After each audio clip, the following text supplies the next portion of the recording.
So you'll see the bold words.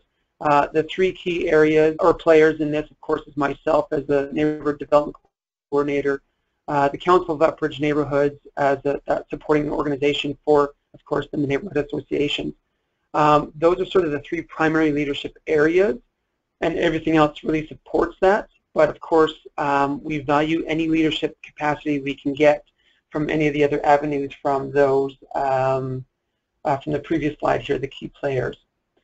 But again, just touching base there, it'll make more sense as we move through some of these slides. But another really important discussion I want to briefly have is the leadership model that we use, specifically the leadership model I use, and that's known as situational leadership. This is something that has been developed and is strongly implemented in many organizational management models. So actually through my work, I also recently did my master's degree in social work, specifically focused on leadership and human services. So I had an opportunity to sort of adapt this organizational management model to a community development model. And it's pretty much works as you see on the slide here with the grid, that there's various areas of leadership that's required depending on what the needs are and the capacity of the groups you're working with.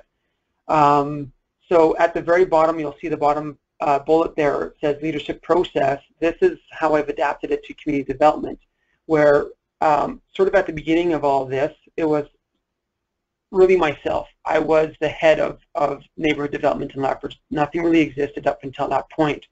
So I started very much from the front and very directive and sort of pulling people together and directing them outwards. But then once we started to see more generation of capacity, that's when we moved to provide more community ownership and to lead towards from the side at that point and become more of a coach and a support. That's really sort of where I sit now in my role, is that I'm more of that supportive role. And then my hope is, as various groups come and go, that I can move myself more towards the back and become more of a cheerleader and provide that empowerment and entrusting them with the work. And hopefully they have the tools and resources by that time to become their own coach and their own support. But I will always be present. But it's that whole model that we often hear in the work that I do in community development and in the nonprofit sector, recognizing I'm myself not in that world, but still taking the philosophy that you kind of work yourself out of a job. So if we can get our community to the point where they don't need the support, that they can do it on their own, then we're successful at the end of the day. And that is the hopes, but of course recognizing that there's a lot of work to get there, so there's a lot of value with the position that I currently hold. The goals, you'll notice two slides here. There's a transition. We had some initial goals set out when we did our demonstration.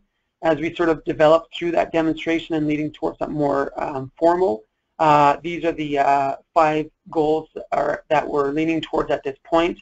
Again, they're not formal. These are sort of things that we've developed as we've went along. But the primary goal is to promote, engage, welcoming, and inclusive neighborhoods, to provide support to neighborhood groups in their development, to support neighborhoods in being resilient and relevant. And I presented on that point at the past TAMRAC conference in Edmonton, and I can speak more to that for those folks who weren't there. I also have a slide I can offer you to understand what that means a little bit more. Also to support the development of localized and meaningful neighborhood spaces, and specifically that's talking about what it looks like to have community centers or outdoor spaces that are specific to neighborhoods, not just to the greater population of a municipality. Also, because of our diversity, inclusion, and equity work, we want to see a reduced effects of NIMBYism in our neighborhoods, while increasing, of course, those opportunities for social inclusion. Now, NIMBYism, for those who aren't aware of that terminology, like you see in the brackets there, it stands for not in my backyard, and that's that idea of people saying there are certain elements they do not, or certain groups they do not want in their backyard in a discriminatory way. So part of our efforts is to look at how do we address those issues.